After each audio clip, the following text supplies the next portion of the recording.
Вся история с «Москвичом» все больше начинает напоминать не автопроект, а сериал с плохим сценарием, где каждый новый сезон пытается перекрыть провалы предыдущего еще более громкими заявлениями. Когда-то это подавали как символ нового времени. Завод не закрыли, бренд воскресили, показали независимость, уверенность, способность в короткие сроки заменить ушедших иностранцев. Тогда это выглядело как жест, пусть спорный, но смелый. А сегодня все больше складывается ощущение, что под красивой оберткой так и не появилось внятное содержание. Последние месяцы вокруг завода и бренда «Москвич» ходят все больше слухов, которые подозрительно хорошо укладываются в одну общую картину. Формально никто ничего не признает, но фактически рынок уже все понял. Линейка на базе Джак рассыпается, флагманские модели не выходят, дилеры разводят руками, а статистика продаж выглядит так,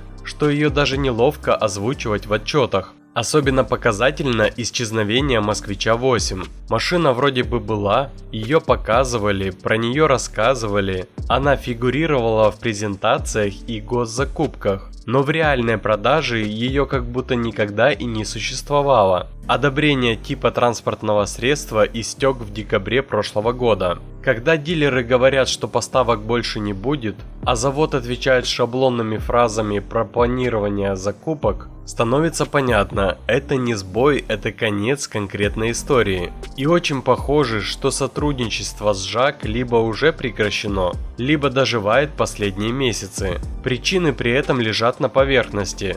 Китайский партнер оказался не готов к реальной передаче технологии, документации и полному циклу локализации. А без этого весь проект автоматически превращается в сборочный цех с отверткой и зависимостью от внешних поставщиков. При этом сама экономика «Москвича» с самого начала выглядела странно. Огромные вложения, по разным оценкам порядка 30 миллиардов рублей, были сделаны авансом. Под рост продаж, под массовый спрос до 120 тысяч автомобилей ежегодно. Но спроса не случилось. Реальные цифры: 1400 проданных машин за прошлый год. И то реальные продажи физлицам – это 300 москвичей за год, остальное госзакупки. Потому что первое, что увидел покупатель – это ценники. И именно здесь проект начал рассыпаться быстрее всего. Машины, которые в Китае относятся к доступному сегменту, в России внезапно оказались в категории почти премиум. Не из-за технологии, не из-за качества, а просто потому, что так посчитали нужным. Тут я все говорить не могу, а вот в Телеграме можно. Там мы спокойно, жестко и честно разбираем, кто освоил бюджеты, почему машины не продаются и кого в итоге сделают крайним. Ссылка в описании. Люди быстро сравнили цены, посмотрели, сколько стоят аналоги «Москвича» и сделали выводы. И тут важно подчеркнуть. Покупатель отказался от «Москвича» не из-за вредности и не из-за принципа. Он просто не увидел справедливой цены. Все остальное, разговоры про возрождение, про символы и про историю, для массового рынка не работают без здравого смысла. Это та же самая проблема, которую мы наблюдаем и у АвтоВАЗа. Упор на статус и лозунги вместо честного продукта. Ситуацию усугубил еще один момент, о котором почему-то говорят вскользь, хотя он критически важен. «Москвич» фактически выпал из программы льготного автокредитования, а для массового сегмента это смертельный удар. Сегодня огромная доля продаж автомобилей в России держится именно на льготах. Семейные программы, господдержка, субсидированные ставки. Без этого ты автоматически вылетаешь из поля зрения основной аудитории. И когда «Москвич» оказался вне этих программ, его шансы на выживание стали еще ниже. Логика покупателя простая. Если за те же деньги я могу взять автомобиль с льготным кредитом, меньшей переплатой и более понятной историей, зачем мне бренд, который стоит дороже и не дает никаких преимуществ? В итоге «Москвич» остался между сегментами. Для бюджетного он слишком дорогой, для среднего слишком простой, для премиального слишком вторичный. Продажи закономерно поползли вниз. По сути, на одного дилера приходится считанные машины в месяц.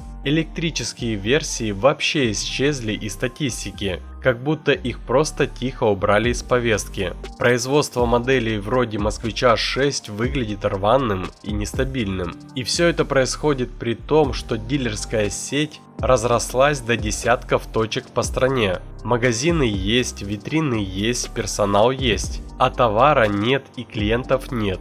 30 миллиардов освоили, готовы к следующим бюджетам. В этом видео я показал только верхушку айсберга, а в Телеграме цифры, фамилии, кулуарные договоренности и то, почему Москвич может исчезнуть быстрее, чем вы думаете. И вот на этом фоне все громче начинают звучать разговоры о новом партнере. На смену Джак все чаще называют концерн SAIC, гиганта китайского автопрома, за которым стоят бренды MG. И это выглядит логично. Именно с ними у российских структур уже был инженерный контакт. Но тут возникает масса нюансов, о которых стараются не говорить вслух. Во-первых, сам завод «Москвич» находится под санкциями. Это серьезно осложняет любые прямые партнерства. И если сотрудничество с SAIC действительно состоится, то скорее всего через какие-то промежуточные юридические конструкции, прокладки формальных заказчиков.